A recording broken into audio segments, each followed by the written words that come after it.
Yanisin David Pangan, and I'm here to present the JavaScript introduction. History of JavaScript.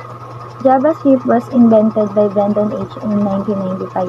It was developed for Netscape 2 and became the ECMA 262 standard in 1997. So, yung JavaScript po is inimbento siya ni Brendan H. noong 1995. Tapos, noong 1997 naman is na-develop yung Netscape 2 at naging ECMA 226. Internet Explorer was the first browser to support ECMA 262 edition 1. In 1996, Netscape and Brendan H. took JavaScript to the ECMA International Standards Organization. ECMA 262 edition 1 was released in June 1997. So, yung Internet Explorer is siya yung pinakaunang browser na sumuporta sa ECMA 262 edition 1. Tapos noong 1996 naman, yung Netscape tsaka si Brendan H. Kinuha niya yung JavaScript para dun sa ECMA International Standard Organization. Tapos noong June 1997 naman, nirelease yung ECMA 262 edition 1. JavaScript used to make web pages interactive, insert dynamic text into HTML, get information about a user's computer, and perform calculation on user's computer. So, yung JavaScript is ginagamit natin siya para makabuo ng web page, para makapag-interact ng mga tao, tapos makapag-insert ng dynamic text into HTML, kagaya na lang ng pag-input ng mga username, password, mga gender, yung mga personal information. Tapos, kumukuha din siya ng mga information na ginagamit natin sa computer, kagaya na lang ng browser type. Yung mga browser type, dito na nakapaloob yung mga Mozilla Firefox, mga Google Chrome, tsaka Opera, tsaka Microsoft Edge.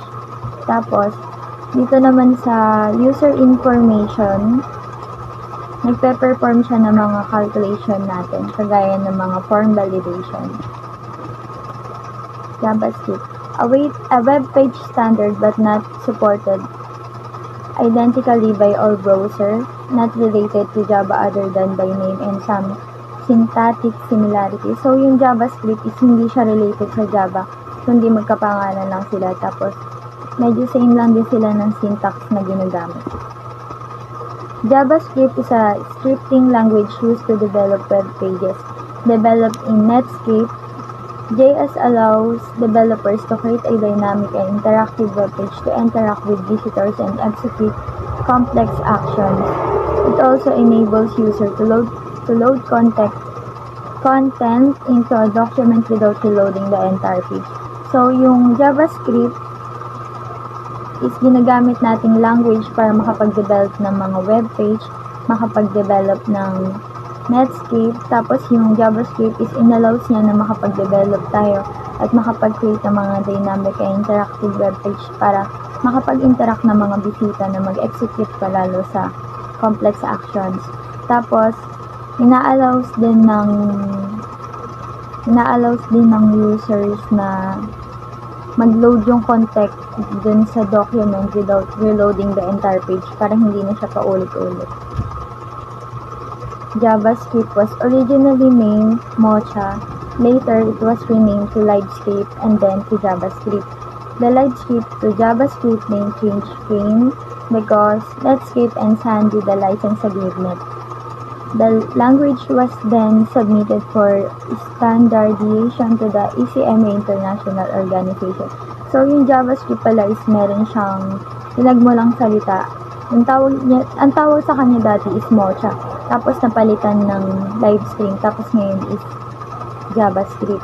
So, yung LiveStream na naging JavaScript, pinalitan siya ng Netscape and Sun kasi nagkaroon sila ng license agreement. Ibig sabihin, legal siya. Tapos yung language na nasubmit natin yung language is sinubmit para dun sa ECMA International Organization. JavaScript. JavaScript is a lightweight programming language commonly used by web developers to add dynamic interaction to pages, applications, servers, and even games. So, yung JavaScript pala is madalas nang ginagamit ng mga web developers para makapag-add ng dynamic, interactive to pages, makagawa dun sa application, sa mga servers, kahit sa mga laro. So, yung JavaScript, it works seamlessly alongside HTML and CSS, complementing CSS in formatting HTML elements while providing users interaction, a capability that CSS alone lacks. So yung JavaScript is nag-work pa rin siya continuously kasama nung HTML and CSS. Ibig sabihin ng HTML is Hypertext Markup Language, and yung CSS naman is Cascading Style Sheet. So, complementing CSS in formatting HTML, yung complementing is nag-improve pa siya to enhance the CSS para makapag-format ng mga HTML elements para makapag-provide yung mga users ng interactions. Tapos yung capability ng CSS is parang nagkukulang. Para yung capability niya is may power na may magawa pa. Kasi yung CSS nga parang hinihina na para dun sa HTML and JavaScript. JavaScript widespread application in web, mobile page, and game development make it a valuable language to learn. So, yung JavaScript is kumakalat na siya. Halos, ginagamit na din siya ng lahat para nakagawa ng application dun sa web, tapos gumagamit na din ng mobile app, tapos yung game is nade-develop na rin siya using that language. Ito nga yung JavaScript.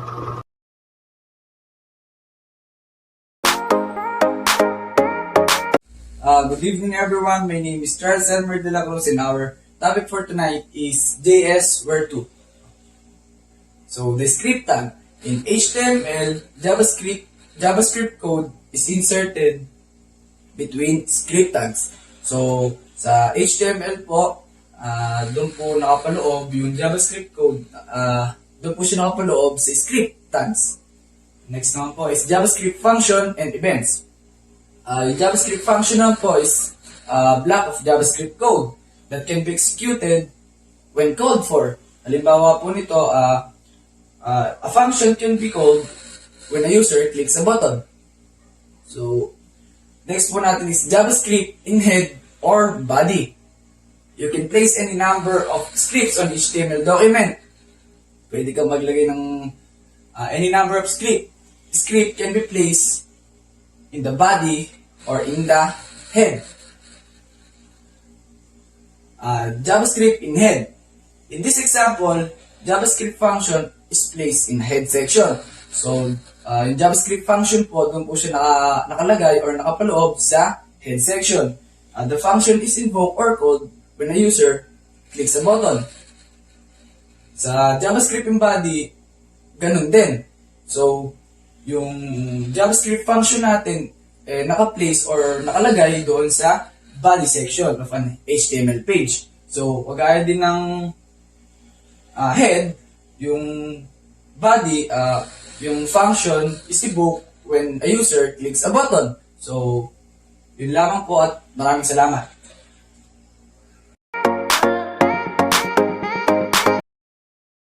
Magandang araw po. Ako po si Siren Evangelista. Ang i-report ko po ay JavaScript syntax. JavaScript syntax is the set of rules how JavaScripts are constructed. Ang tamang pag-unawa at paggamit po ng syntax ay napakahalaga para po sa pagbuo ng functional at responsive na mga web application. Narito po ang mga halimbawa at paliwanag sa JS syntax. Embedding JavaScript in HTML. Maaari pong maglagay ng JavaScript code sa mga HTML document gamit ang script tags. Pwede din pong ilagay sa head o sa huli ng body section.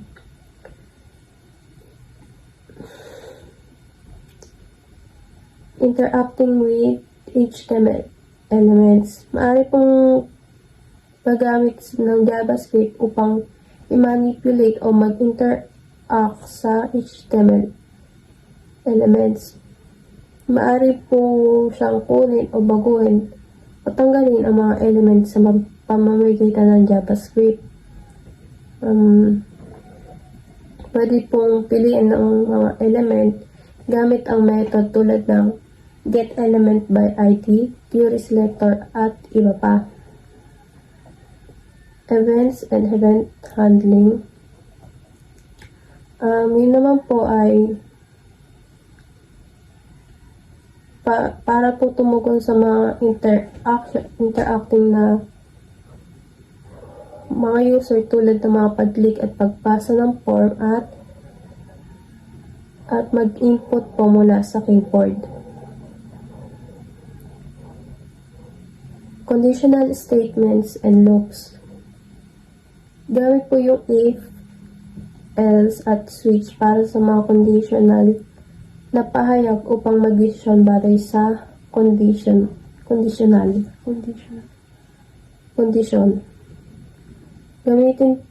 Gamit naman po sa for, while, o do while loops upang gawing repetitive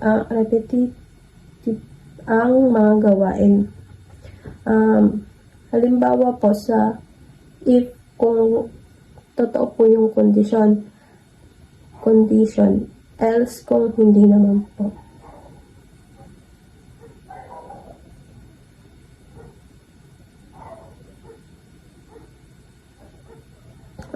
JavaScript values, meron po siyang dalawang naka-define na values.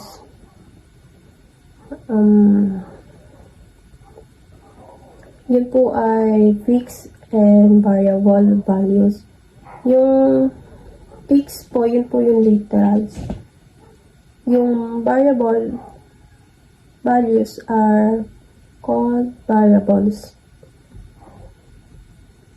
The two most important syntax rules for fixed values are numbers and string.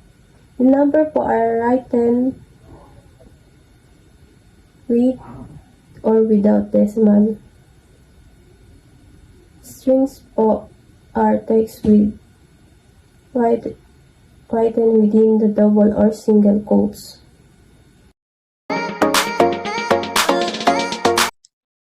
Good morning, everyone. I'm Chad Louie de la Cruz from BSI 2B. My topic for the day is JavaScript comments. So, what is the JavaScript comment? The JavaScript comments are the meaningful way to deliver message. It is used to add information about the code, warnings, or suggestions, so that the end user can easily interpret the code. JavaScript comment is ignored by JavaScript engine embedded in the browser. So, paano gumagana ang JavaScript comment? Here's my example.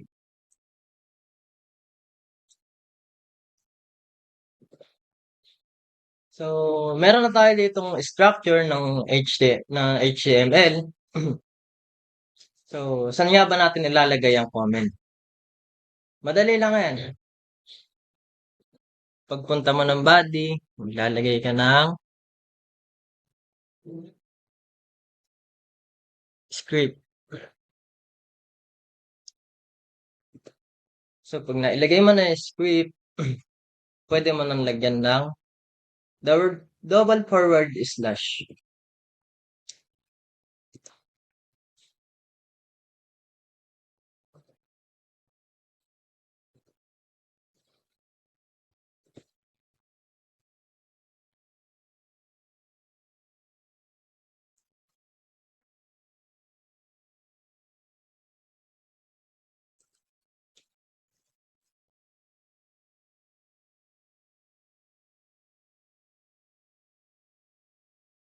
And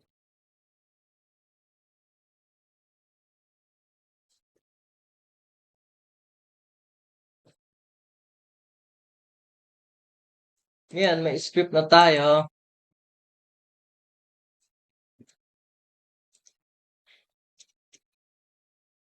lalagay lang natin sa gitna ng script ang double forward slash. So, pag nalagay na natin ang double forward slash, pwede na tayong gumawa ng comment. Like example, pangalan mo.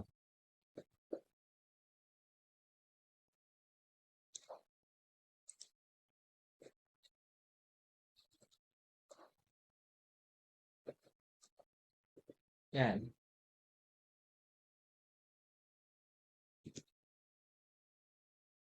Pag nalagay mo na yung pangalan mo or anything na kailangang malaman sa isang coding, pwede mo na siya i-testing kung lalabas pa siya or hindi.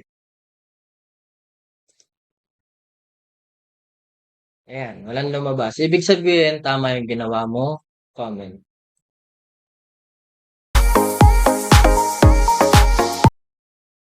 Hello, my name is Erickson Eben P. Albinta from BSIT2.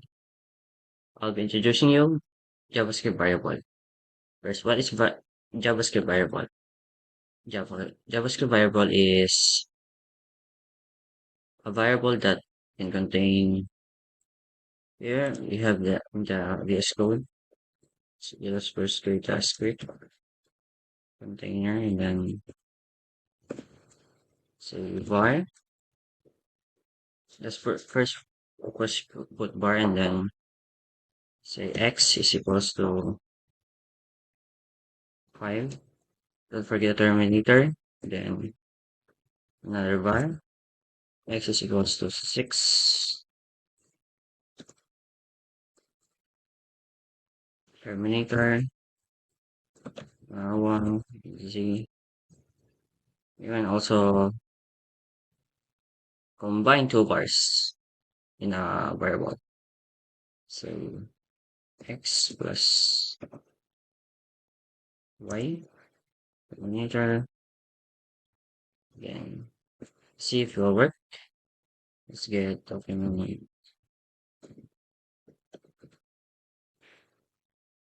That's right.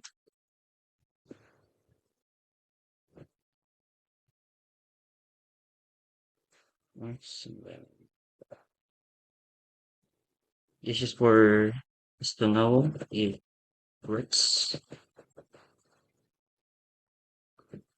Copy. Yeah.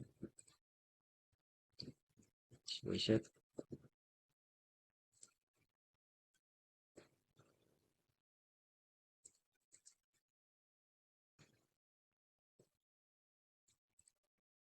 See. Now it's here. It says 5, 6, 11. 5 is the x. Y is the 6. And 11 is the z. And that's all. Thank you. So, hi guys. Good afternoon, sir. Good afternoon, everyone. My name is J. De La Cruz from the SIT 2D. Before we go and start, let's explain the JS let. The let keyword is used to declare a variable with a block scope. The variable exists only within the block. It's defined in which means it cannot be accessed outside the block. For example, here, mag-declare tayo ng let na mayroong variable na x equals to 10. Tapos, curly braces, dito sa loob ng curly braces, dito lang nakapasok ang block of scope or tinatawag niya. Yan, let x equals to 2. Diyan na matatapos ang aking pag-explain. Yun lamang po. Thank you.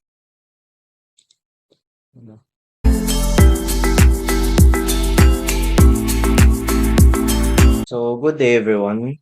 My name is John Robe Martinez from BSIT 2D.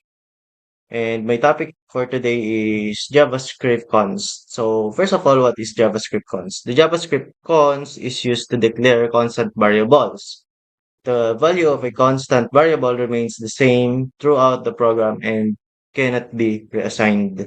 So, para maintindihan natin, ano nga ba ibig sabihin ng mga pinagsasabi ko? So, si constant, siya yung tinatawag nating fixed values kasi hindi naman natin siya napapalitan or hindi naman natin siya nababago throughout the codes or throughout the program na ginagawa natin. So, ibig sabihin lang nun, hindi natin siya nagagamit for computational purposes or arithmetic operators.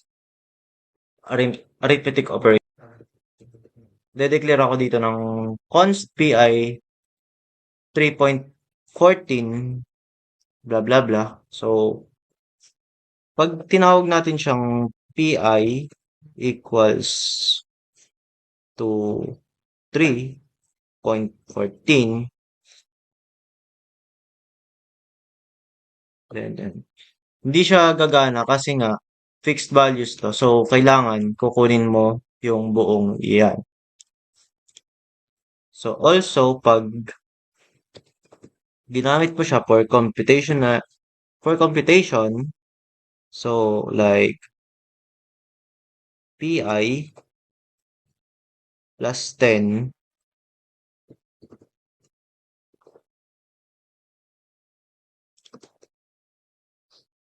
tapos, yan. Hindi rin siya gagana kasi nga constant fixed value siya. Hindi natin siya magagamit for computational purposes. So, si const ay nakapaloob siya sa tinatawag nating block scope or yung keyword natin na si const ay nakapaloob siya sa block scope. Ibig sabihin, hindi mo siya matatawag outside the curly braces. Yan lang. Thank you.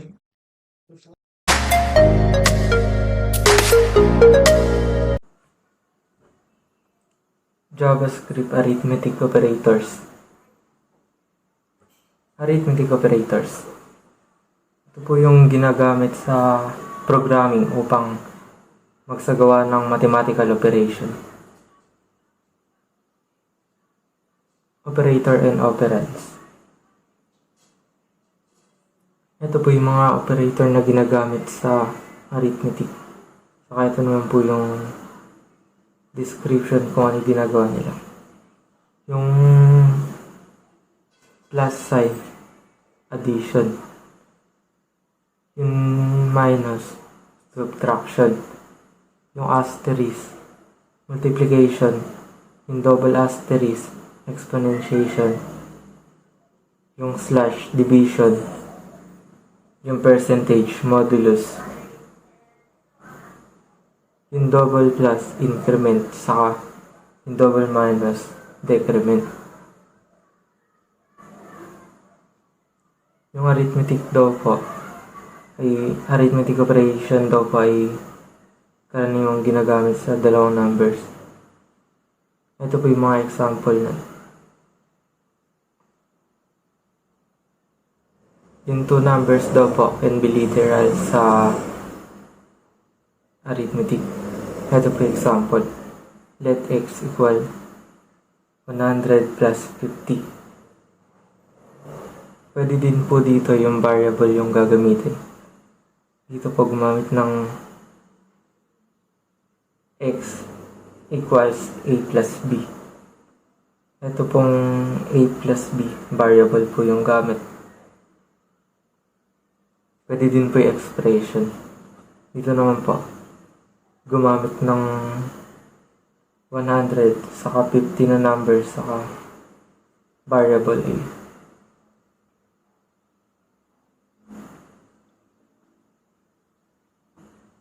Yung tawag daw po sa number na ginagamit natin ay operand. Tapos yung operation po na ginagamit ay operator. Ito po yung example ng operator saka operand. Yung 100 po saka 50. Operand po yung tawag dun. Tapos yung plus symbol, operator yung tawag. Addition. Dito po, nag-declare ng x na may value 5 saka y na may value 2. Yung say po ay equal sa x tapos ginamitan po ng addition operator na plus symbol y. Ang magiging sagot ko dito ay 7. Dito naman po, ganun din po yung value pero gumamit naman ng minus na symbol. Ang sagot naman po dito ay 3. Dito po, ganun pa rin po yung value tapos gumamit lang ng operator or symbol na asterisk. Kaya ang sagot ay 10. Dito po sa division, gumagamit naman po ng slash tulad po ng dito. X slash y. Ang magiging sagot po dito ay 2.5 dahil 5 divided by 2 ay 2.5. Modulus. Yung operator naman po na ginagamit dito ay yung percentage. Ito po yung example. Ganun po ulit yung value tapos yung sa say po ay equal sa x modulo y. Ang sagot po dito ay 1 dahil ang remainder po kapag pinag-divide yung 5 saka 2 ay 1.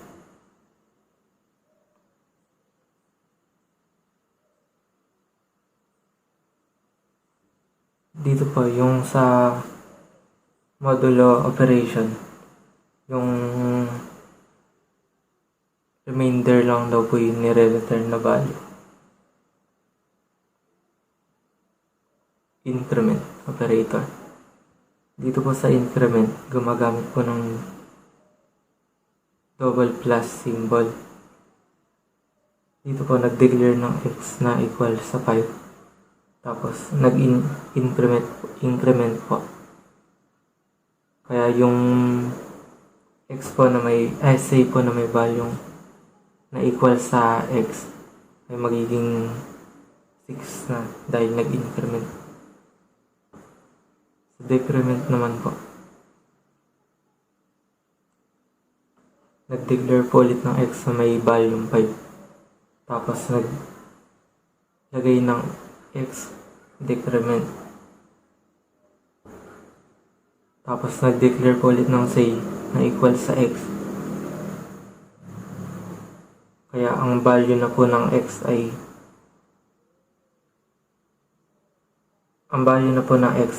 4. Kaya yung say po ay equal sa 4. Exponentiation.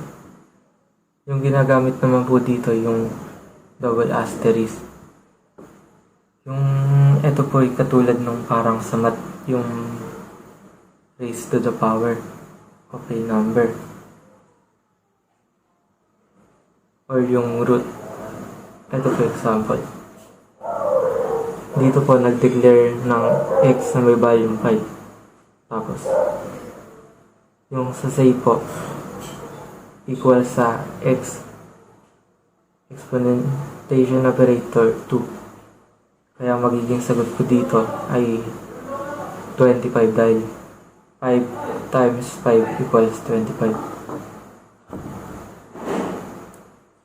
Dito po sa exponentiation, pinagmumultiply lang po yung naunang number sa sarili niya saka kung ilan po yung nakalagay dito. Kunyari po x exponentiation operator 3, mumultiply po yung 5 sa sarili niya 3 times. Dito naman po pwede din gumamit ng math.pow tapos yung variable or yung number. dito po nag-declare ng x na equal sa 5, tapos yung sa say naman po ay equal sa math.pow, tapos close and open parenthesis x, 2. Dito po 25 po ulit yung sagot dahil yung 5 minultiply lang po sa sarili niya ng 2 beses.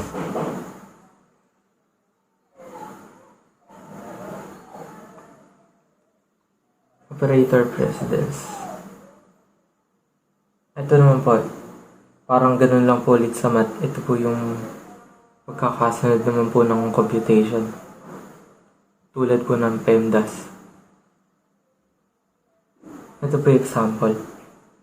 Let x equals 100 plus 50 times 3. Sa PEMDAS po, sinusundan po natin yung parenthesis, exponent, multiplication, division, addition, subtraction. Dito po, mauuna i-solve yung multiplication dahil yun po nasa MDAS. Bali, 50 multiplied by 3 equals 150 plus 100 equals 250. Ito po, nagtanong lang tungkol about sa example kanina. Yun nga po, multiplication po yung uunahin.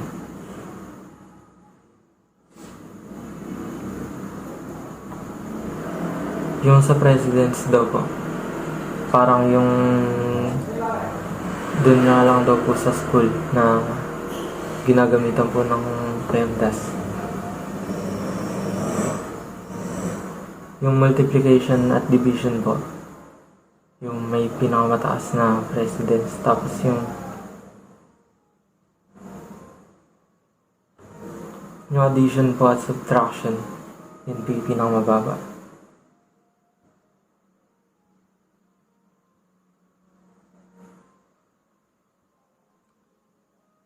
Dito po, pwede din daw po mabago yung kakasunod ng computation kapag ginamitan po ng parenthesis. Kung ano po yung nasa loob ng parenthesis, yun po yung unang kukumpitin. Ito po yung example. Let x equals close and open parenthesis 100 plus 50 times 3. Ang magiging sagot po dito ay 450 dahil 100 plus 50 equals 150. Multiply by 3 equals 450.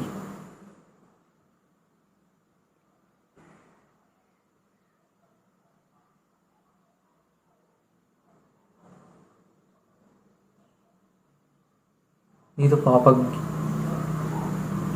madami daw pong operation na parehas na ng precedence, kino-compute daw po yun ng from left to right. Ito po example. Let x equals 100 plus 50 minus 3.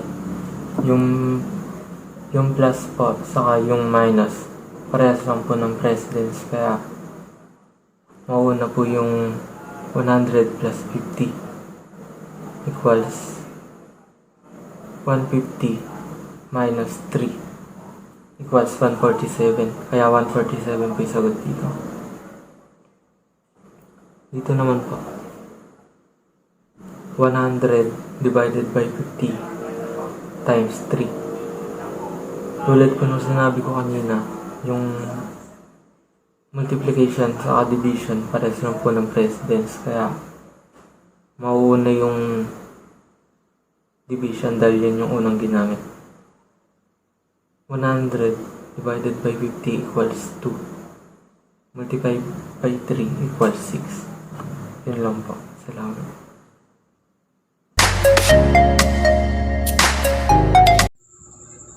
Good evening, everyone. My name is Romilyn T. Corpus and my topic is about JS assignment. So, si assignment, meron siyang example of operator like equals, multiplication equals, addition equals, subtraction equals, division equals, exponentation equals, and modulo. So, si simple assignment operator assigns a value to operator. Si addition assignment operator adds a value to a variable. So, syempre, si add equal, nag-a-add lang siya kay variable. Si subtraction assignment naman is nagbabawas. Si exponentation assignment operator raises a variable to the power of the operand. And division assignment operator divides a variable. So, hinahati-hati lang siya. And si remainder assignment operator assigns a remainder to a variable. Si assignment operator, meron din siyang iba't ibang uri, like shift assignment operator. May mga example din si shift assignment operator, si left shift assignment operator, si right shift assignment operator, and si unsigned right shift assignment operator.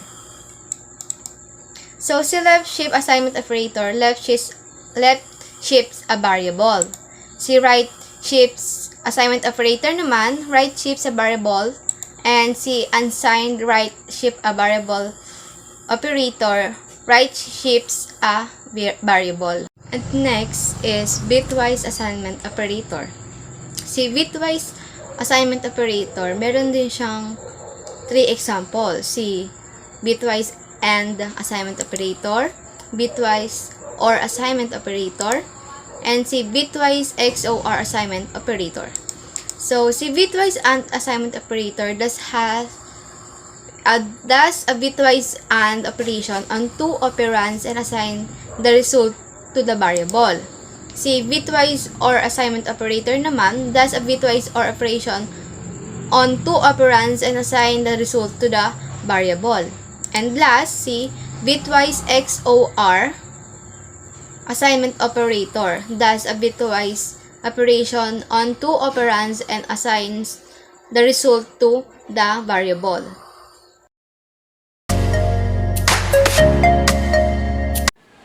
JavaScript data types or JS data types.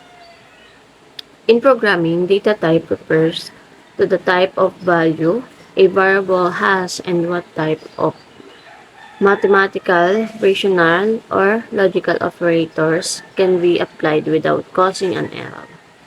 Example na lang dito. Karamihan ng programming languages gumagamit ng data type string para ma-classify yung text. Integer to identify naman yung whole numbers, at floating point to designate numbers na may decimal points. JavaScript has 8 data types, which are string, boolean, number, big int, undefined, null, object, and symbol. JS string is a string or a text string is a series of characters. When creating string, ginagamitan siya ng single quote or double quote. JS number. All JavaScript numbers are stored as decimal numbers, floating point. When storing numbers, pwede siyang merong decimal at pwede rin siyang wala. JS big int. All JavaScript numbers are stored in a 64-bit floating point format. JavaScript big int is a new data type that can be used to store integer values that are too big separated by normal JavaScript. Like for example, ito. Let x big int. Diba? Ang daming numbers. Ang daming whole numbers. So, ito yung ginagamit para ma-store itong mga whole numbers. JS Boolean. Boolean can be Boolean can have only two values, which is true or false. Like for example, let x equals 5, let y equals 5, let z equals 6. If let x equals equals to y, it return true. But if x is double equal to z, it returns false. JS undefines in JavaScript variables without a value has the value undefined. The type is also undefined. So pagka walang value, if yung variable is wala kang ilalagay na value, ibig sabihin, undefined siya. JS null, an empty value has nothing to do with undefined. An empty string has both a legal value and a type. For example, ito, let car equals double quotation. Pag pinagyaran mo to, ang magiging output nito, let car equals double quotation string. JS objects. The object data types can contain an object, an array, or a date. Data types, JavaScript objects are written with curly braces. So, yung object is written siya ng merong curly braces. Also, objects properties are written as name, value pair separated by comma. Example na lamang dito yung cons person equals curly braces, first double quotation John, last name, double quotation Doe, comma, age 50, comma, eye color, double quotation blue.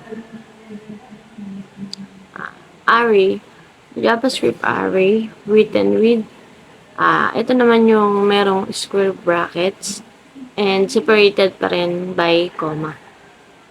For example, cons cars equals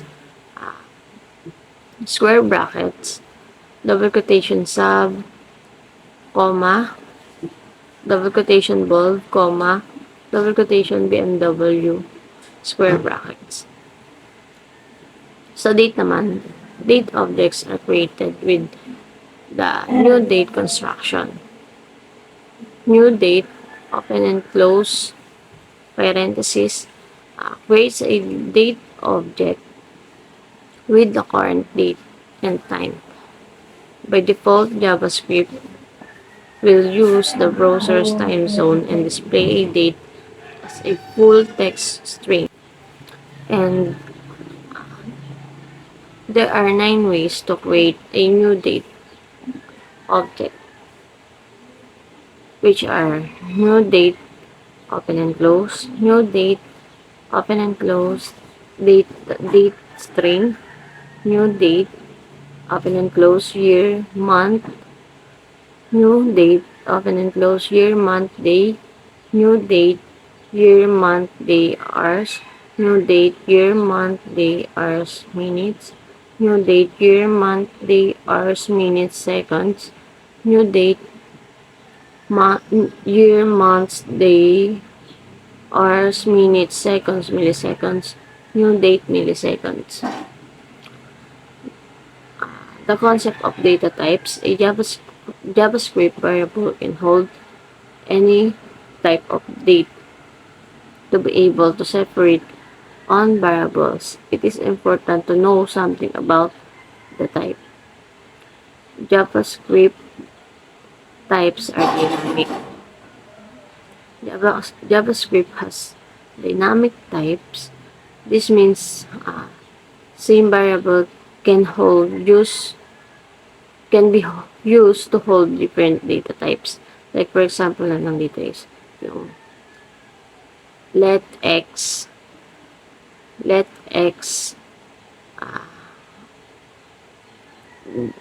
yun yung now x is undefined. X equals 5. Now x is a number. X equals double quotation dyan. This is a string.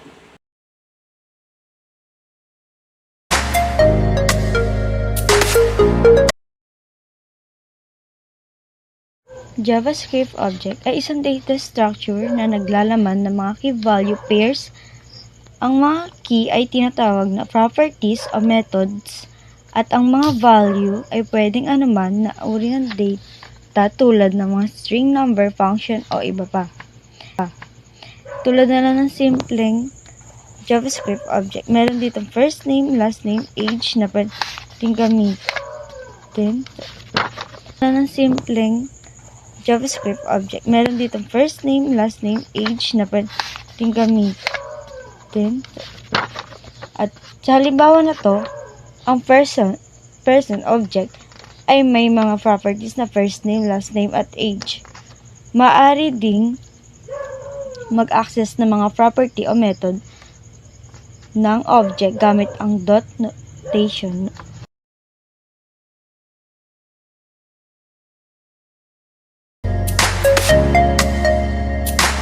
So, good day everyone. I am Precious Community R. Marcelo, and I'm here to present the report about JavaScript events. So, JavaScript events. HTML events are things that happen to HTML elements. When JavaScript is used in HTML pages, JavaScript can react on these events. HTML events. An HTML event can be something the browser does or something the user does. Here are some examples of HTML events. An HTML web page has finished loading. An HTML input field was changed. An HTML button was clicked. So, yung HTML events is yung mga move or happening na nagpapagana sa code ng JavaScript. Tulad nito yung pag-click ng button,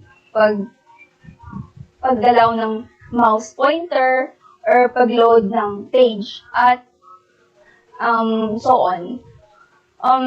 Useful din yung HTML events sa pag-create ng interactive at dynamic na web applications. So, we have an example here. So, merong button, and may paragraph na walang laman na may ID na demo. So, ang gusto nating mangyari is pag pinindot tong the time is nilalabas na time or date. So, para mangyari yon is maglalagay tayo ng on-click event. So, ito siya. So, document.get ang may ID, kuhanin natin yung name ng ID sa paragraph. So, that in HTML date. So, pag nag-program na to, pag pinindot na natin to, the time is, ilalabas na yung date and yung time. So, here are the common HTML events. So, common HTML events lang to, but there are lots of HTML events pa. So, if you want to learn about them, check it, you can search it to the internet or in WG schools. So first, on change, an HTML element has been changed. So, pag on change is nangyayari to kapag yung laman ng isang input field tulad ng text box ay binago. So, on click naman, the user clicks an HTML element. So, yung on click naman is nangyayari kapag kinlik yung isang element tulad ng button. So, sa on mouse over naman is the user moves the mouse over the HTML element. So, nangyayari naman to kapag nilapit yung mouse pointer sa isang element. So, on mouse out, the user moves the mouse over an HTML element. So, nangyayari naman yung on mouse out kapag pagka inalis yung mouse pointer sa isang element. So, on key down, the user pushes a keyboard key. So, nangyayari to pag pinindot yung isang key sa keyboard. And on load is pag natapos na yung pag-load ng buong web page. So, later, para mas maintindihan, is i-apply natin siya sa code. So, JavaScript event handlers. Event handlers can be used to handle and verify user input, user actions, and browser actions. Things that should be done every time a page loads. Things that should be done when the page is closed. Action that should be performed when a user clicks a button. Content that should be verified when a user inputs data, and more. So, yung JavaScript event handlers is mga function or blocks of code na siyang sumusunod pag nangyari na yung HTML events. So, dito naglalagay kung ano yung gusto mong mangyari kapag nangyari na yung HTML event. Halimbawa, pag kinlik mo na yung isang button, sa event handler is siya yung hahawak kung ano yung gusto mong mangyari pag kinlik mo na yung button na yun.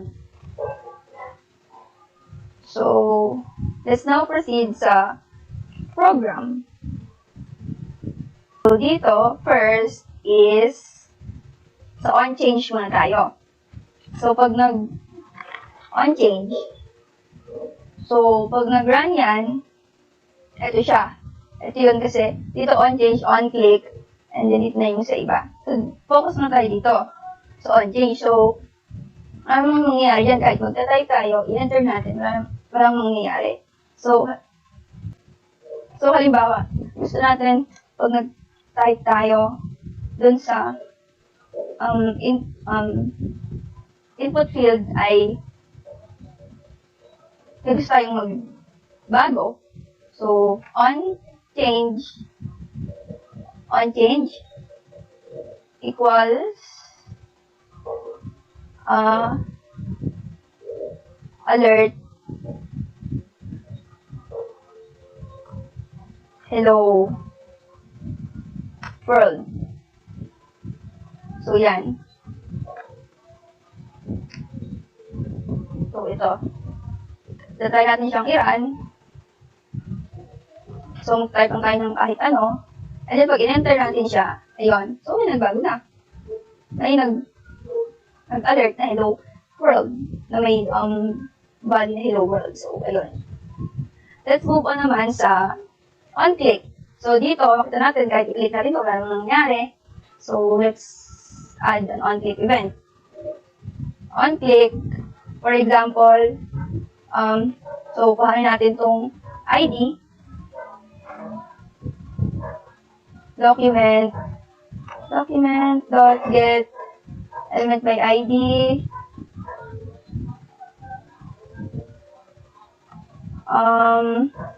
click, so, that styles, halimbawa gusto natin, pag kinlik natin yung text is mag-turn siya into purple. Yan. Purple. So, let's check it out. Kagana. So, ayun. Nag-purple yung color now. Click me. So, dito naman tayo sa on mouse over. So, yan. So, pag nilapit natin yung mouse pointer, wala naman nangyayari. Dito sa this text will turn red when you hover it. So, dapat daw mag-turn red siya. So, on mouse over is kukuhanin lang ulit natin yung ID, document.get element by ID, my paragraph. So, dot style dot ayan. So, let's see. So, yun. This text will turn red when you hover over it. So, yan. Yan lang. So, let's move on to on mouse out. So, for example, ayan. This text will turn black when you move your mouse away from it. So, on mouse out. So, kukunin lang ulit natin yung ID para document.get element by ID. So, for continuation, for on mouse out, so, ito na siya. So, sabi dito, this text will turn pink when you move your mouse away from it. So, ito siya. So, tingnan natin. So, ito yung mouse pointer sa kanya ngayon. So, this text will turn pink when you move your mouse away from it. So, pag tinanggal natin yung mouse pointer, yun. So, naging pink na siya. So, next tayo is on key down. So, the text will turn purple when the user releases a key. So, mag-turn purple daw pag nag-press ng key. So, kunin na ulit natin yung ID, document.get element by ID. Okay. So, let's move on to on key down. So, sabi dito, text will turn purple when the user releases a key. So, ito siya. Dot style dot color equals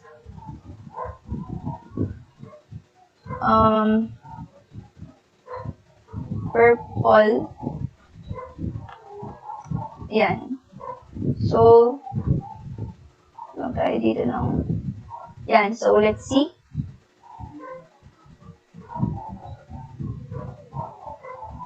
Yan. So, nag-purple na yung mga characters or yung text.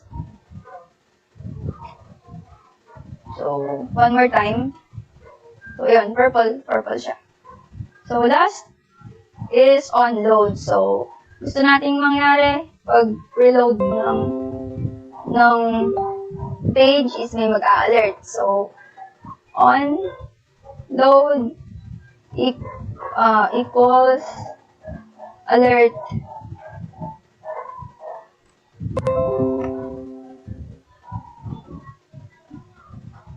this page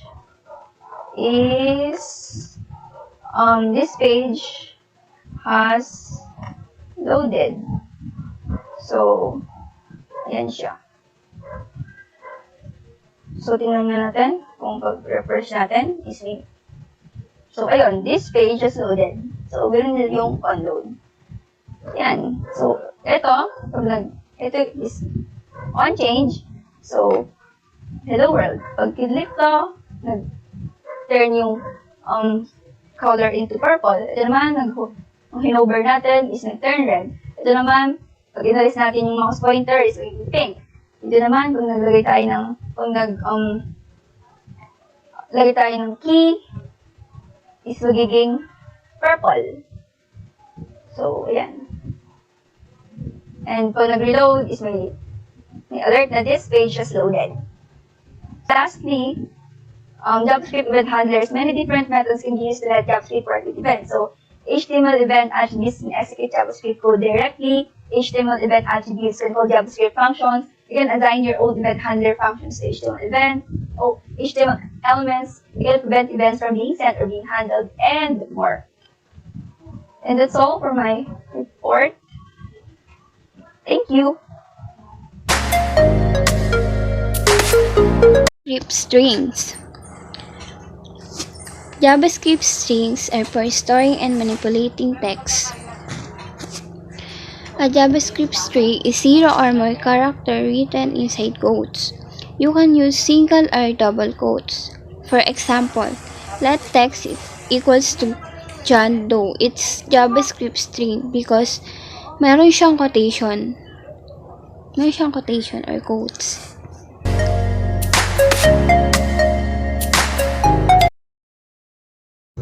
Yung number data type ay ginagamit to represent numeric values, both integers and floating point numbers. It's fundamental for mathematical operations and it's versatile for various calculation. Yung JavaScript number po ay kaya pong mag-stored up to 64-bit floating point values, allowing you to work with a wide range of numeric data. Then, all JavaScript numbers are stored as decimal numbers. Numbers can be written with or without decimal. Makikita naman po natin yung code na nandito ay pwede po siyang mag-store ng decimal na may numbers na may decimal and yung wala po. JavaScript arrays. So, array is a special variable na kaya mag-contain or mag-hold ng maraming values. Why use array? So, bakit ba tayo magamit ng array? If meron kang list of item, a list of car names for example, storing the cars in single variable could look like this. Let car 1 is equal to sub, let car 2 is equal to Volvo, let car 3 is equal to BMW.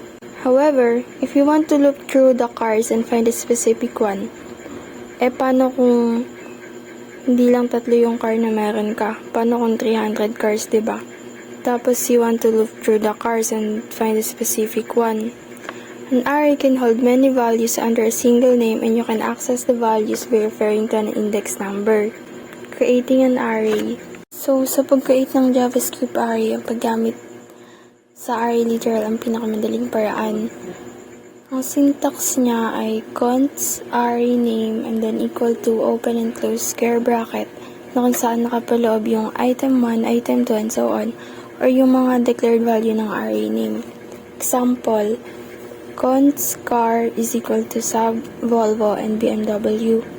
Dito, nag-declare siya ng array name na cars na may value na sub Volvo and BMW. Next is spaces and line breaks are not important. So yes, hindi mahalaga ang spaces and line breaks sa array. Kasi, sa makikita niyo sa code sa baba, a declaration can span multiple lines. You can also create an array and then provide the elements. Example, const car is equal to square bracket. Cars with 0 index is equal to sub. Cars with index 1 is equal to Volvo. Cars with index 2 is equal to BMW. Accessing array elements. You access an array element by referring to an index number. Bawat elements na nakapaloob sa square bracket may index number or indexes or array indexes na nagsisimula sa 0.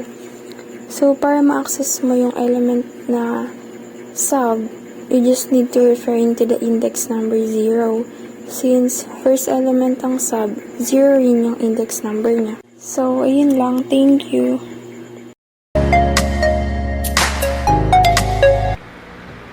I'm Ryan Peregrino and my topic is JavaScript date objects.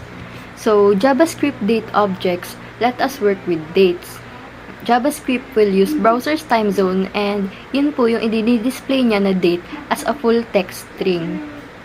Ang gagamitin po natin na syntax para ma-display ang new date and para makuha po yung new date is new date parenthesis. Next po is yung new date string. Date string creates a date object from a date string. So, ito po, pwede pong ikaw mismo yung magbigay ng date doon sa string. There are 9 ways to create new date objects. So, ito po yung mga ways na yon para po maka-create ka ng dates. Yung new date, year, month, and so on naman po, creates a date object with a specified date and time. Yung 7 numbers po na nasa loob ng open and close parentheses ay nag-specify ng year, month, day, hour, minutes, seconds, and milliseconds in order. Take note po na yung JavaScript is nagka-count po siya ng months from 0 to 11. So, ibig sabihin po, yung January is magsisimula sa 0 and yung December po magiging 11 siya. Yun lang po. Thank you. Hi, my name is Mark Ivan Palma. Ang didiscuss ko ngayon is JavaScript Random. What is JavaScript Random? In JavaScript Random is a built-in a method that is used to return a random number in the range 0 to 1, with being inclusive and 1 is exclusive. The distribution of the generated random numbers is approximately uniform. It does not actually return a whole number. So, in JavaScript Random, ang ginagamit natin dito is we used to return a random in a range of 0 to 1. So, nagre-range lang ng 0 to 1 na pag nag-generate tayo ng random number is nakaayos ito. So, hindi ito nagre-return ng whole number. Math.random returns random numbers between 0 inclusive and 1 is exclusive. This function takes no parameter and creates a random decimal number between 0 and 1. The return value may be 0 but it will be 1. So, this function po is wala po siyang parameter. Nag-create po siya ng random decimal number na nasa gitna ng 0 at 1. Na pwede siya mag-return ng 0 but never be 1. So, ang math.random is always return lower than 1. Yan po yun. Mas mababa sa 1. Makikita po natin sa code na hindi siya nagre-return ng 1. JavaScript Random Integers. Math.random used with math.floor can be used to return random integers. There is such thing as JavaScript integers. We are talk about numbers with no decimal here. So sa random integers naman po is dito naman po is no decimal naman po. Puro whole number naman. Ayan. Makikita po natin sa code na wala pong decimal. Yun lang po. Thank you.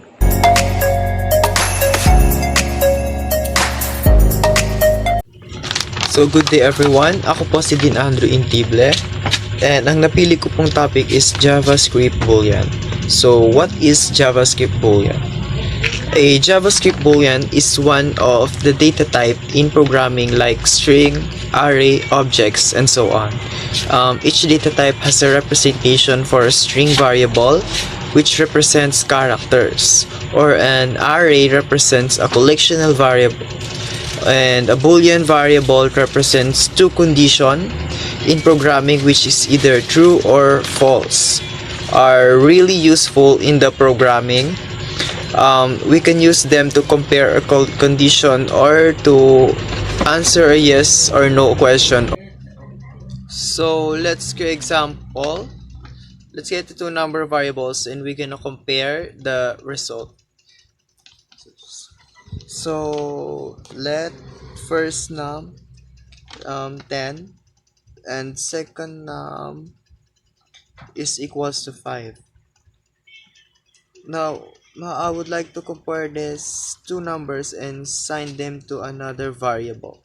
So let is greater and I write first num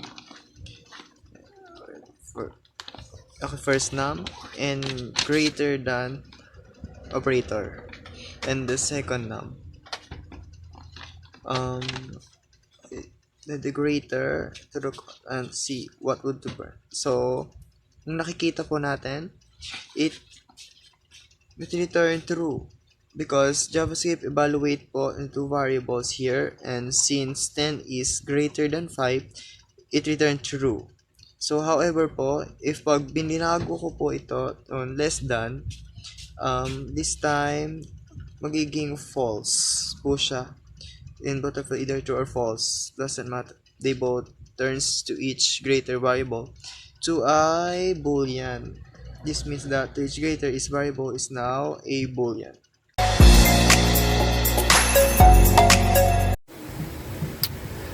My name is Alex Martin and we are going to report JS comparison or JavaScript comparison. Here's the topic is the JS comparison, 6 types of operators.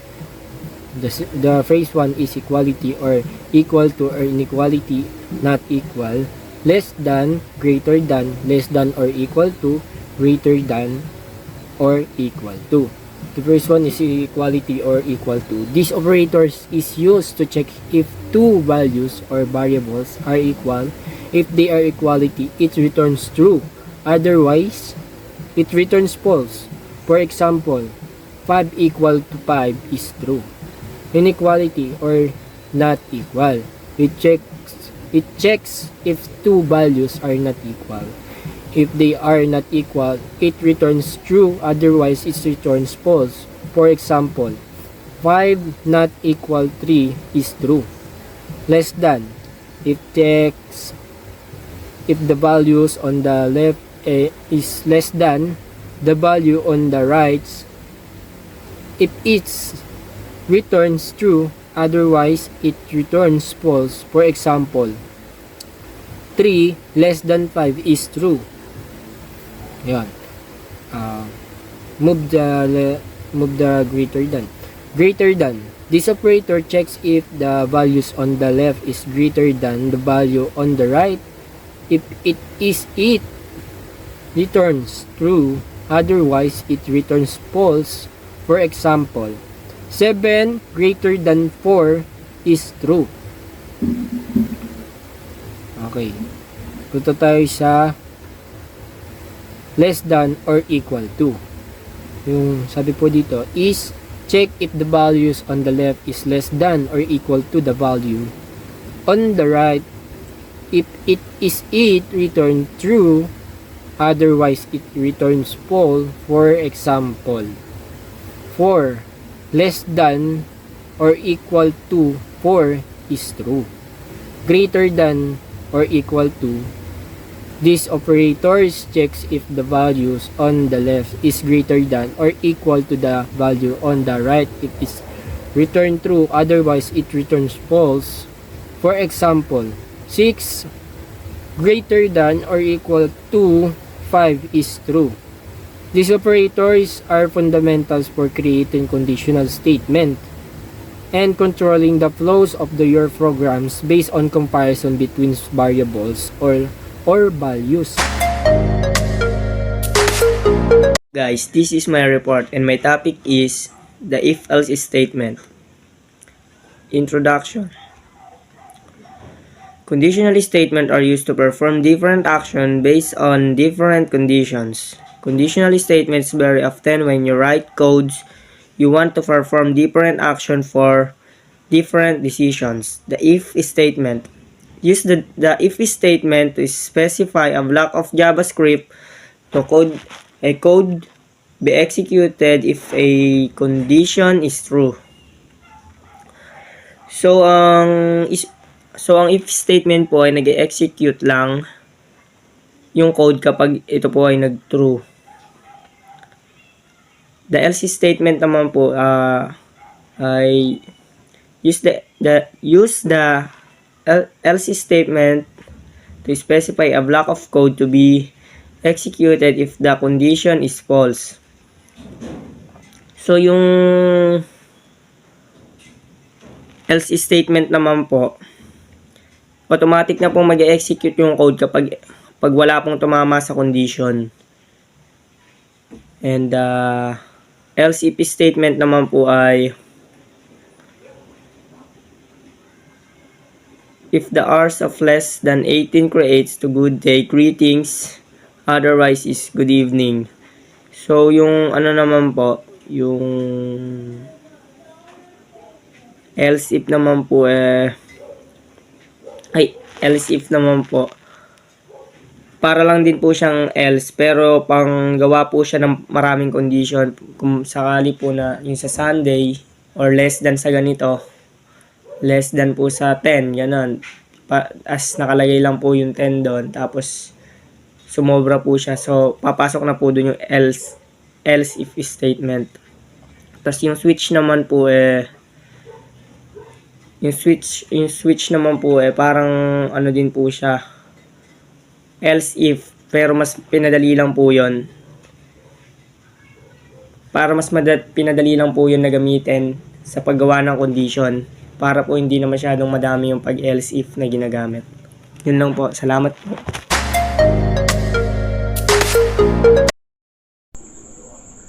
Hi, my name is Jeris Jansi Makasakit from BSIT 2D.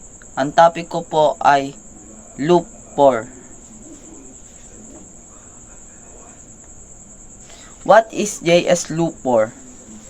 In HTML, there is no native loop construct like you would find programming language. HTML is primarily used for structuring the content of a web page. To create loops or dynamic content, you typically use JavaScript. JavaScript can be embedded within your HTML documents, and it allows you to create your conditional statement and interact with the DOM or document object model to manipulate the content dynamic.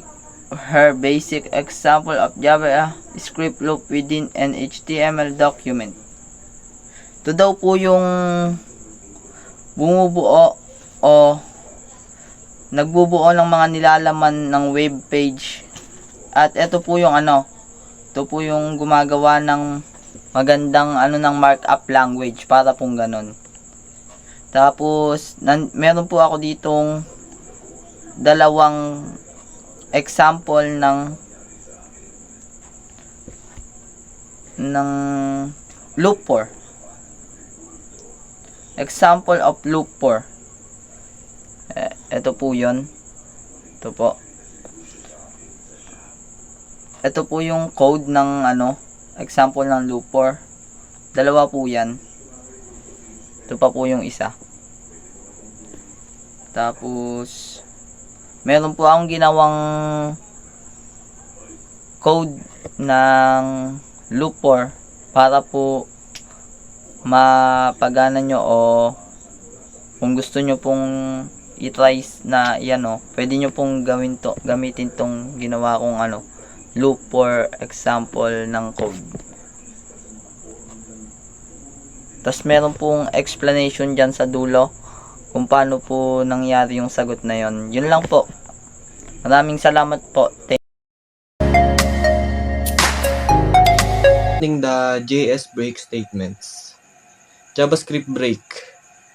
Ang break statement sa JavaScript ay primarily used sa control flow na execution sa loops, such as for while and do, tsaka sa mga switch statements. Para magamit mo yung break statement sa HTML document, kailangan mo include yung JavaScript code na script tag doon sa HTML file. Include JavaScript code. Ito na yung sinasabi ko. Yung break statement sa HTML document, kailangan mo to i-include sa JavaScript code within yung script tag o kaya yung body tag doon sa may HTML document. Use break in JavaScript code. Sa loob ng script tags, pwede ka mag-break statement within your JavaScript code para makontrol mo yung loops tsaka yung switch statements. For example, yung sa loop, pwede mo magamit yung break yung break para ma-exit yung loop prematurely when a certain condition is met. Execute the HTML page. Kung gusto mo ma-execute yung HTML page, pag nag-open ka o kaya nag-load ka ng HTML document sa browser, yung JavaScript code na nagko-contain ng break statement ay mag-execute. Tsaka makontrol nun yung flow ng code mo doon sa may HTML document mo. Yung kagaya doon sinabi ko ng una na pwede mong gamitin sa do, tapos while, tsaka yung switch. Ito yon. Yung switch statement na. Sa switch statement, yung break na statement ay nagagamit para ma-exit doon sa switch block, fall through doon sa next case. Tsaka often na ginagamit to para ma-terminate ang switch statement sa condition ng gagawin mo. Sa loops. Yun. Pwede rin siya gamit sa loop. Sa loob ng loop, while or do, pag magbe-break statement ka, tapos na-encountered mo na magbe-break statement ka, dun sa loop, agad-agad niyang ite-terminate yon. Tapos, para makontrol yung galaw ng first statement dun sa loop. Loop control. Yung break statement ay kadalasang ginagamit para mag-exit ng loop. Pagka may rason ka para mag-exit doon, pwede ka mag-break. Kung example, pwede mo tong gamitin array pagka gusto mo mag-stop ng loop. Pagka nahanap mo na yung dapat mo hanapin. Menu navigation. Pwede mong gamitin yung break statement para mag-exit sa menu navigation loop.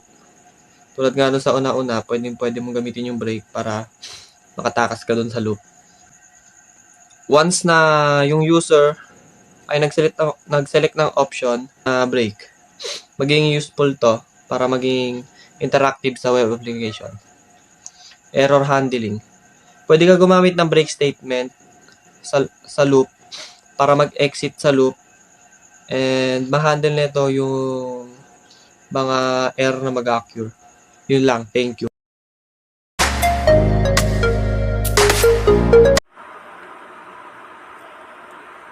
Hi guys, I'm John Kent MSD. I'm reporting JS set. So what is JS set? Sabi dito, set is have a unique values of each can only appear in a one set. So si JS set naman po is have a unique values na siya lang po yung mag-occur sa iisang set. So this is the essential set methods. So new set is to create a new set, then add is to add a new element of the set to the set. So delete naman po is to remove an element from the set, then hash is to return true if a value exists in the set. So for each naman po is invokes a callback for each element in the set. So values naman po is to return an iterator with all the values. So paano naman po gumawa ng set? You can create a JavaScript set or JS set by passing an array to a new set. So, and to create a new set and use add, and create a new set and use. So this is the example of the new set methods. Yan. So paano naman po is example ng set and add values. This is the example naman po.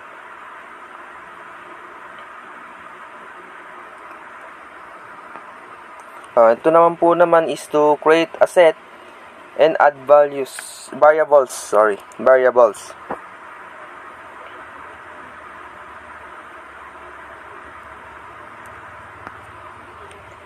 Ito pa po yung example niya. And if you add equal elements, only in the first will be saved.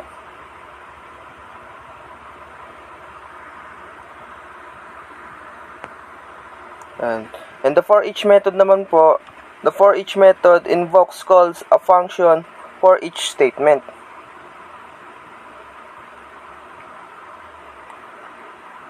Po.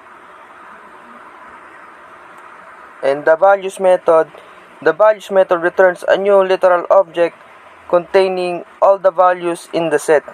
Ito for example.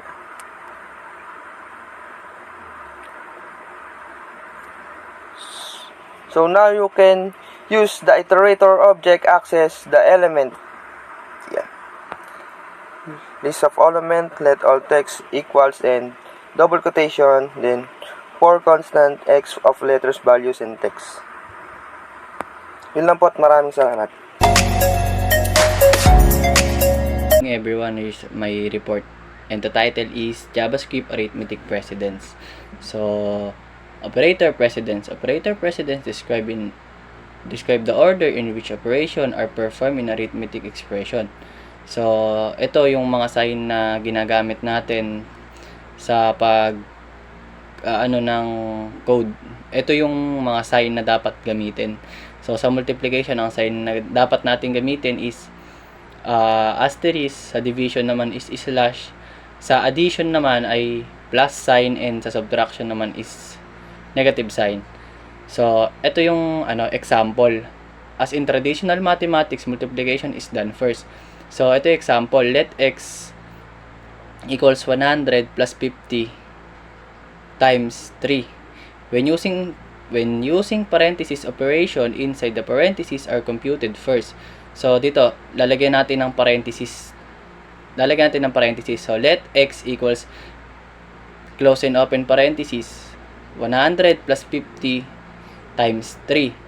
So next step is operation with the same precedence like asterisk and slash sign are computed from left to right. So dito natin i-compute yung example. So let x equals 100 divide 50 times 3. So ang magiging sagot niya is 3. So yun lamang po and thank you. JavaScript scope. This is scope. Scope means lifespan of variable. It determines accessibility and visibility of the variables inside the JavaScript code. There are three types of scope: global, local, and block. ES6. Global scope. A variable declared at the top of program or outside of the function is considered a global scope variable. For example, in the above program, variable A is declared at the top of program and a global variable. It means the variable A can use anywhere in the program. Local scope. Locally scoped variables are only visible and accessible within their local scope. There are two local scope, function and block. Function scope. The variable which is declared inside the function is called function scope. The function scope variable cannot be accessed or modified outside the function. For example, in this example, variable A is a local scope of function. It can be accessible only inside the function, not outside of the function. It will throw an error if we try to access a function scope outside of function. Block scope. Block scope allows us to create variables and functions only available inside a code block. A code block is any time you use curly brace. For example, in the code of snippet above, we have defined a variable called pet with a value of cat. We have also used the let keywords to create a block scope for variable inside an if statement. Because we have defined pet using the let keywords, we can access it inside the code block. However, pet is not available in the global scope. Therefore, if we try to access pet outside of the code block, we will get an error.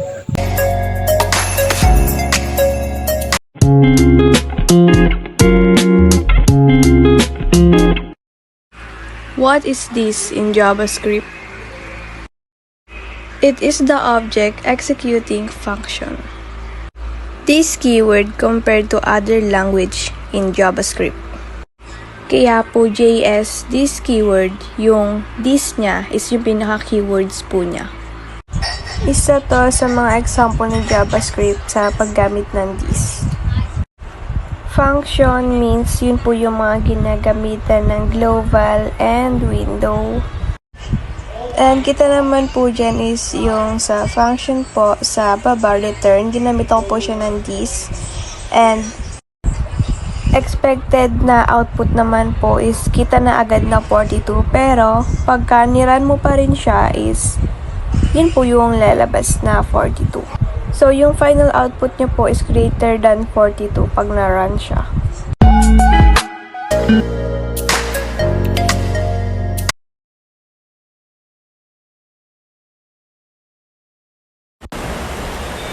JavaScript JS classes is a way to define and create objects in JavaScript, which is popular programming language used for web development. So, siya yung way para mag-define and mag-create ng objects sa JavaScript, and popular siya sa programming language kasi nagagamit siya para sa web development. Also, JS classes provide a blueprint for creating objects with shared properties and methods. So, yung JS classes is nagpo-provide din ng blueprint para mag-create ng objects and with shared properties and methods. So, na-introduce din siya sa ECMAScript 2015 is S6. And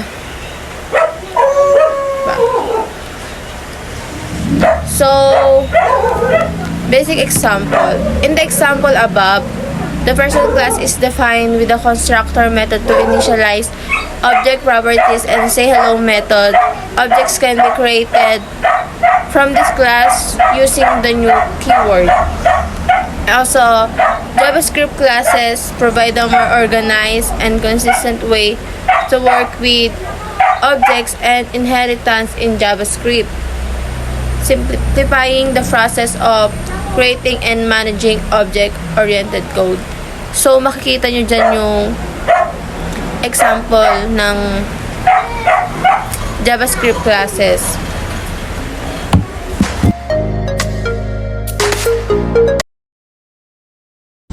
JavaScript debugging. So, yung JavaScript debugging daw is yung paghahanap, pag-aayos ng mga errors sa programming code natin.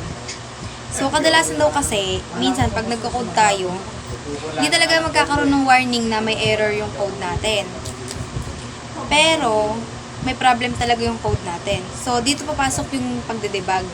Kasi yung debugging daw is yung process of examining the program, finding the error, and fixing it. So, yun nga. Paghahanap at pag-aayos ng mga errors sa code natin. JavaScript debugger. So, ang debugging daw ay hindi madali. Fortunately daw kasi ngayon, yung mga modern browsers natin na ginagamit, may mga built-in na silang JavaScript debugger. So, hindi na talaga tayo magmamano-mano ng pag-debug. So, yung mga JavaScript debuggers daw, pwede siyang i-turn on and i-turn off para na-force yung error na mai-report dun sa user. Console.log method.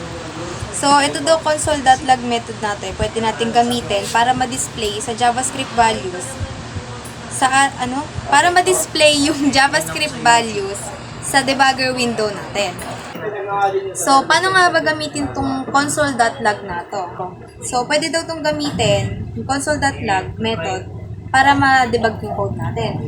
Pwede mong i-pass yung value na gusto mong i-check sa console.log para ma-verify kung tama ba yung data na in-input. JavaScript Style Guide. JavaScript Style Guide is a set of rules, guidelines, programming style, practices, and methods used when writing the source code in JavaScript. Ito ay nagtuturo kung paano dapat isulat ang mga code para maging maayos, organisado at madaling basahin at intindihin.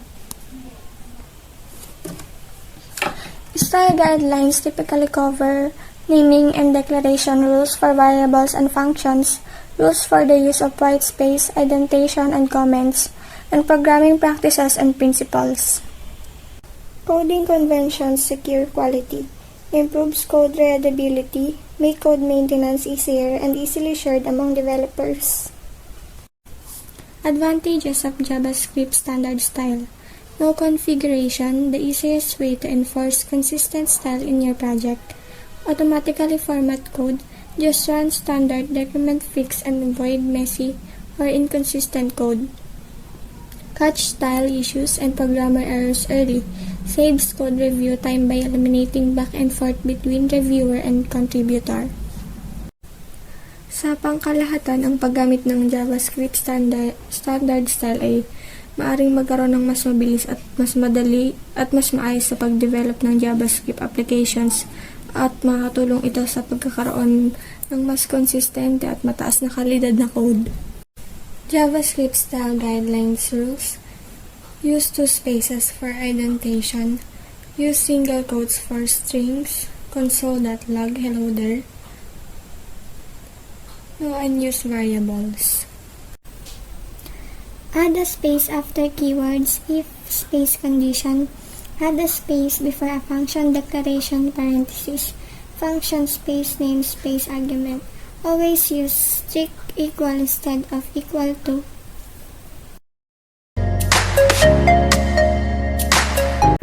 Hello guys, I am Mark Daniel Buwan and I am from BSIT 2D. Ang topic na napunta sa akin ngayon ay JavaScript Best Practices. So, introduction of JavaScript Best Practices.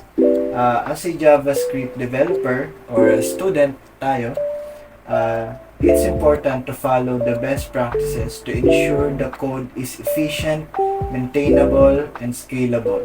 In this section, we'll cover some of the key practices that you should keep in mind when writing a Java code. So, ano nga ba yung mga kailangan nating intindihin once na gumagawa na tayo ng JavaScript na code? So, una dyan, use a meaningful and descriptive variable and function names to improve code readability. So, kailangan daw readable yung code na ginagawa natin and kailangan familiar tayo sa ginagawa nating code. Ayan. Naming convention. So, naming convention are important for writing clean and understandable code. Here are some of the best practices. So, may hinanda ako ditong tatlo. Use descriptive names for variables, function, and classes. Pangalawa, avoid using single letter variables, names, or abbreviation that are not commonly known. Pangatlo naman, use a camel case for a variable function names and Pascal case for the class name. So, punta naman tayo sa topic ng variable declaration. Meron ako ditong dalawang point about sa variable declaration and part pa rin siya ng best practices sa paggawa ng Java. Meron dito, use let and const instead of var, and yung pangalawa naman, use descriptive variables name. So, yun yung dalawa natin kailangan tandaan pagka nagamit na tayo ng variable declaration. Function and declaration. Function are the building blocks of JavaScript application. They allow the developer to organize code into reusable and modular pieces. Here are some best practices to follow declaring function. So, meron dito tayong apat. Una sa listahan natin is use descriptive names for function that accurately reflect their purposes and behavior. Pangalawa naman is declare all function parameters explicitly, even they are optional or have a default values. Pangatlo naman, avoid declaring function inside loops or conditional statement as this can lead to unexpected behavior and performance issues. Pang-apat naman natin is use arrow function instead of traditional function declaration for simple one-line function.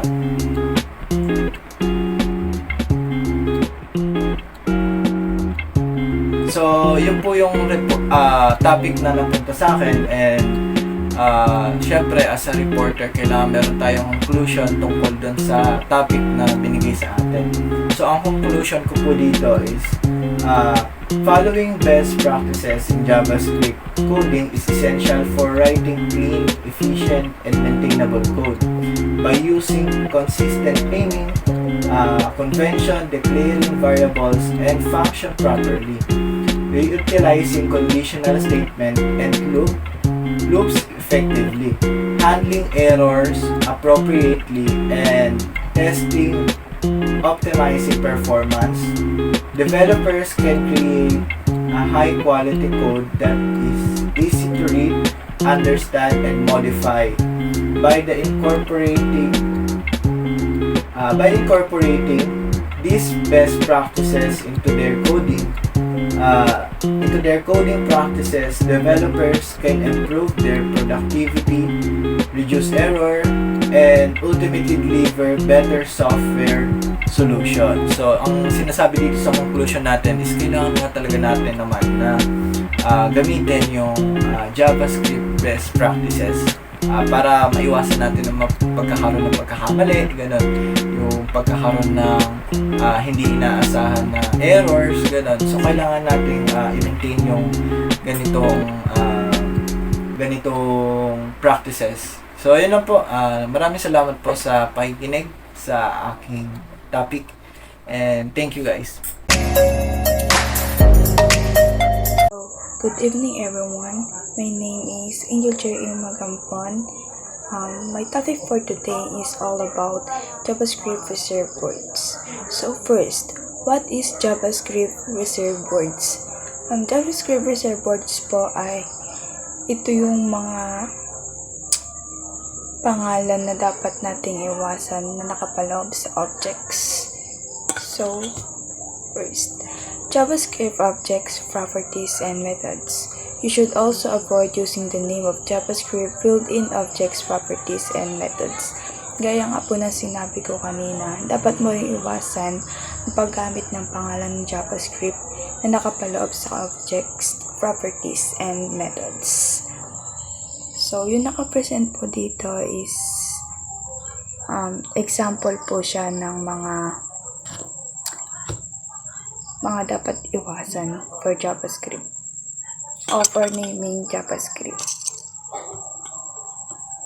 Next, Java reserved words. JavaScript is often used together with Java. Should avoid using some Java objects and properties as JavaScript identifiers. Yung JavaScript naman daw po is kadalasang ginagamit kasama ng Java. Dapat mong iwasan ng paggamit ng ilang Java objects and properties bilang JavaScript identifiers. So, yung naka-present po dyan is example din po siya ng mga dapat na iwasan.